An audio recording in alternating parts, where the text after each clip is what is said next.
ஸ்பாட்டி என்ற சுறுசுறுப்பான நாய் அங்கும் இங்கும் மனம் பிடித்து கொண்டு அடுத்து என்ன செய்யலாம் என்று சுற்றி கொண்டிருந்தது. இன்று என்ன பண்ணலாம்? குளிக்க போலாமா? சும்மா குழி தோண்டலாமா?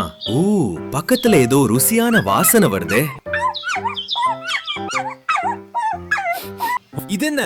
ஏய், புதற்குள்ள ஒரு பெரிய எலும்பு. இது முழுசும் என்னோடது. பாருங்க எவ்வளவு பளபளப்பா பெரியதா இருக்கு. ஸ்பாட்டி, நீதான் உலகத்திலேயே ரொம்ப அதிர்ஷ்டமான நாய். இந்த எலும்பு ரொம்ப சுவையா இருக்கும்.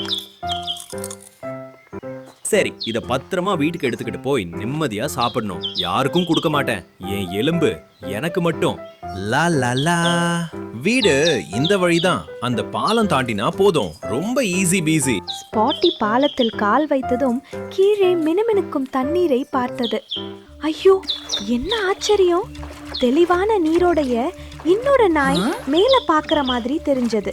அதோட வாயில ஸ்பாட்டியோடதை விட பெரிய எலும்பும் இருந்தது. ஒரு நிமிஷம், தண்ணில அது என்ன?